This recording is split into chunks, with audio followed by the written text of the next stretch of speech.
Bismillah.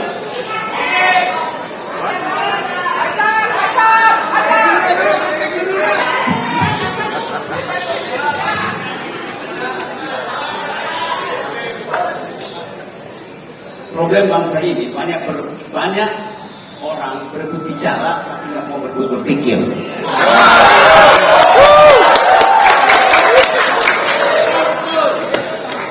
Ya dengerin gue ya.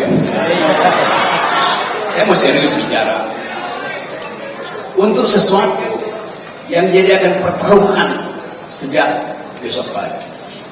Kalau kita gagal mengucapkan dalil hari ini, nggak ada lagi pertemuan berikut para aktivis. Ini ukuran terakhir kita. Karena itu produksi pikiran. Tunda kemarahan. Judulnya memperingati reformasi 1998. Salah saya aktivis. Judulnya udah salah. Yang kita perlukan adalah mengulangi reformasi, bukan memperingati.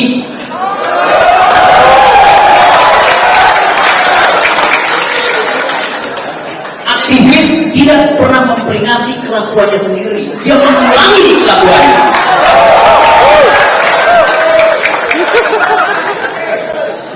Apa kelakuan kita di 98? Pengembangan rejim. Turun Soeharto. Kita ulangi kelakuan itu hari ini.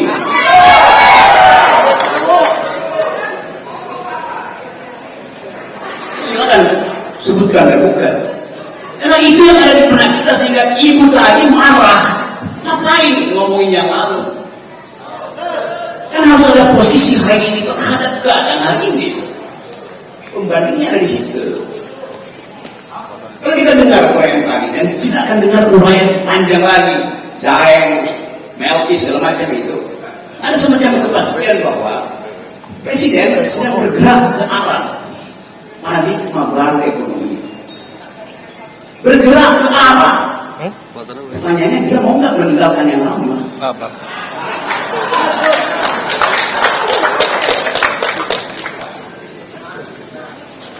Robert menerangkan tentang there is no democracy without the right of nature. Hak pohon untuk berdiri. Tidak dijadikan pelet kayu. Oligarki. Kita mau coba lihat itu. Kalau soal demokrasi ekonomi mengarah pada sosialisme, saya tanya sekarang, yang ngerti tentang apa yang disebut sosialisme dalam pengertian akademis berapa orang? Termasuk yang ada di kabinet. Kalau itu tidak ada, maka tugas presiden adalah mengganti mereka yang do not speak socialism. Itu yang namanya perubahan paradigma itu. Kita mau coba lihat itu hari ini. Coba kita bayangkan, kita bicara reformasi, tapi sebetulnya kata itu kata yang paling lemah yang pernah kita buat dalam sejarah politik Indonesia. Di awal 97, 98, kata yang muncul di kalangan gerakan mahasiswa dari LBH, ITB, UI, UKI, tempatnya Eli, ISDN, walaupun dia bukan belajar sosiologi, tapi kata yang muncul adalah revolusi, bukan reformasi. Tapi pada waktu itu kita gugup untuk pakai kata itu, karena soal itu kata kiri. Memang kata kiri. Tapi kenapa Prabowo sekarang kiri buruh internasional? Itu kata yang maha kiri hari ini. Tidak ada lagi yang perlu kita khawatirkan. Apa akibatnya kalau kita tidak berpikir maksimal? Kita inginkan revolusi, tapi kita takut bahkan mengucapkannya di 98. Lalu kita cari cara. Kita pakai istilah reformasi total sebagai pengganti dari revolusi. Padahal sebetulnya mental kita ingin revolusi. Revolusi artinya perubahan kualitatif. Dari satu rejim ke rejim lain, kualitasnya berubah. Reformasi itu perubahan kuantitatif. Yang berubah susunan manusia, bukan alam pikiran yang berubah. Jadi kesalahan epistemik pertama kita di 98 adalah takut mengucapkan revolusi, lalu mengganti kata yang lebih lembek, reformasi. Tapi supaya terlihat radikal ditambahin reformasi total. Akhirnya di situ. Bahkan tidak semua mahasiswa 98 mau pakai reformasi total. Teman-teman Fahri Hamzah curiga pada waktu itu, kami curiga. Ini juga mengarah pada revolusi dan kekiri-kirian. Lalu mereka pakai istilah reformasi damai. Kita lihat banner di kepala itu. Reformasi total itu anak-anak KBU itu. Reformasi damai, anak-anak PKS pada waktu itu. Yes, kami untuk PKS. Saya mau terangkan genealogi itu yang menyebabkan kita ragu-ragu untuk menyebutkan bahwa kita harus dipimpin oleh satu ideologi, satu cara berpikir ideologis. Bahkan reformasi tidak berani diucapkan ketika udah dari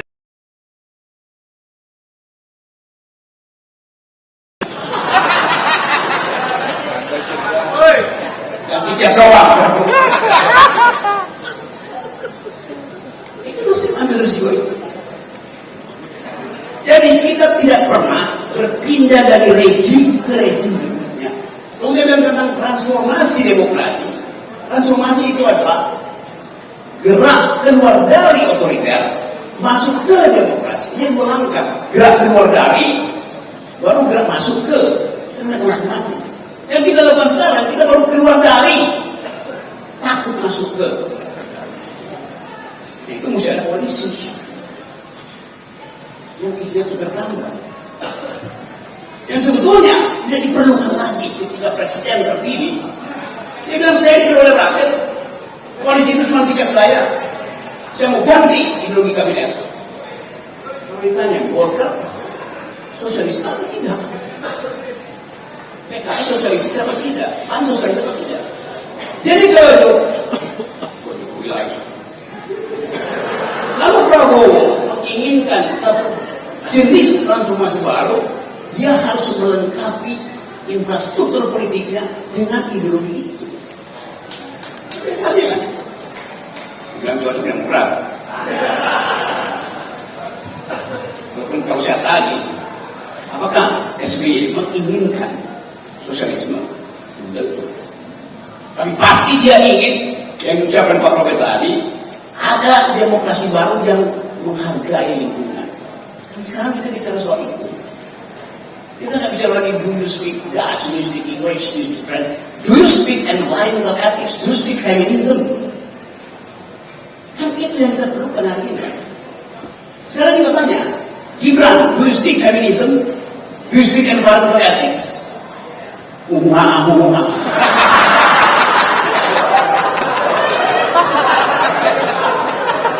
Jadi sebelum moral kita dibuat kropos oleh keraguan-keraguan kita pastikan dulu bahwa ada hal yang harus difinalkan.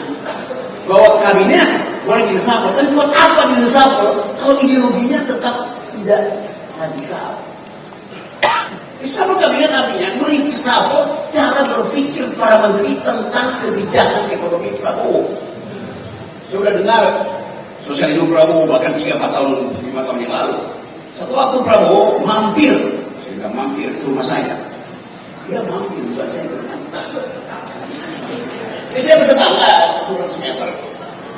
Lalu kita bicara tentang masa depan Indonesia. Saya tantang.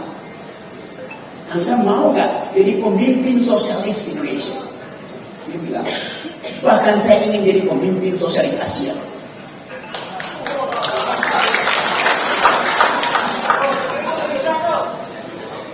Kalau pohon-pohon pinus saya bisa merekam, tanya pada si pinus.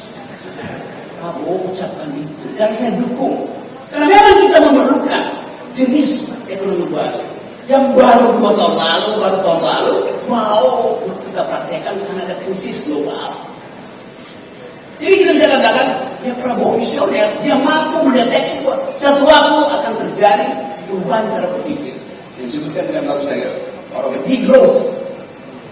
Dan itu yang intikan keadaan ekonomi dunia. Pendiri Davos itu markas kapitalisme dunia yang setiap tahun berunding tentang bagaimana kapitalisme dipertahankan melalui World Economic Forum itu. Akhirnya sadar bahwa kalau terus ada growth maka bumi ini rusak. Kalau kita dari 2 tahun lalu dia bicara itu, siapa punya dia? Klaus Schwab. Dia bicara begitu. Tokoh yang paling bertanggung jawab dan menginginkan dunia diatur oleh para kapitalis akhirnya paham bahwa tidak mungkin pertumbuhan itu dimaksimalkan lagi. Daya dukung bumi selesai. Jadi soal semacam ini mestinya dibicarakan di sidang kabinet. Apakah Sri Mulyani paham sosialisme? Pasti tidak. Siapa teman Sri Mulyani? Tapi dari segi cara berpikirnya pasti tidak.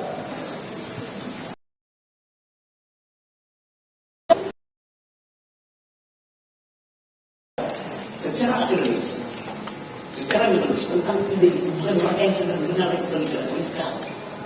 Kiri, dia kiri tapi kelingki.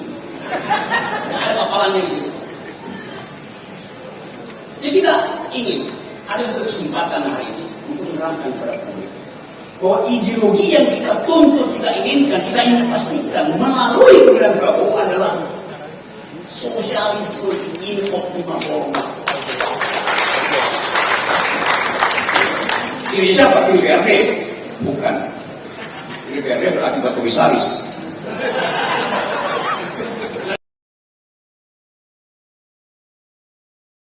Presiden itu karena itu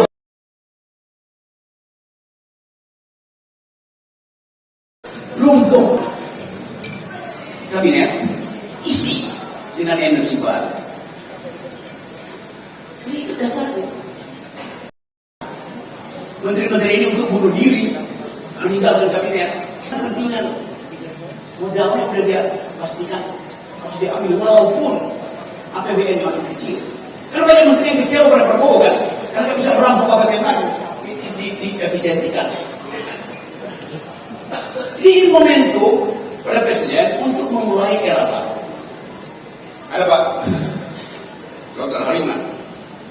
Di dalam ilmu kedokteran, kalau satu sel rusak, maka sel itu oleh kekuatan naturalnya dia, atau kalau kita percaya Tuhan, oleh perintah Tuhan, dia akan bunuh diri sel itu supaya nggak rusak selnya. Namanya apa Pak Hariman? Apoptosi, benar nggak? Benar. Kalau sel gagal apoptosi, gagal bunuh diri, dia akan metastasi, merusak sel yang lain. Jadi mesti diamputasi supaya dia tidak metastasi. 3-4 menteri yang kawan kita gagal bunuh diri dan gak mau bunuh diri, kendati dipanggil kejaksaan. Itu dorong dia ke apoptosi. Kan itu melakukan gerakan reformasi. Mereka yang dari awal ingin menuntut reformasi dengan masuk ke dalam kabinet, akhirnya menjadi calon di situ. Itu serius ya, makanya. Jadi sekali lagi ada kesempatan bagi kita untuk mengulangi energi reformasi. Kita ini bukan memperingati reformasi, mengulangi reformasi. Kelakuan kita mesti tidak seperti itu. Jadi sekali lagi kesempatan ini kita pakai justru untuk menghukum diri kita sendiri yang gagal apoptosi. Sedihnya adalah jumlah energi yang kita kumpulkan di ruangan ini tidak ada gunanya kalau tidak dituntun dengan energi ideologis. Jadi saya walaupun ya kita mau lihat impact dari selesaian ini 2 minggu ke depan. Kalau selesaian ini Haris Mati tidak berani bicara dengan presiden bahwa hasil selesaian adalah minta reshuffle dan isi KPU dengan kaum sosialis. Jadi sebelum beban ini tiba pada Haris Mati, kita selesaikan isi beban. Ada kesepakatan untuk menghukum mereka yang tak mampu berpikir sesuai dengan kapasitas berpikir presiden. Saya ucapkan itu dari sini. Inilah sesuatu ini kita bawa pulang, dikatain di semua media pasti. Hanya dengan mengubah cara berpikir kabinet dimungkinkan kita menemukan kembali Indonesia sosialistis. Terima kasih. Terima kasih.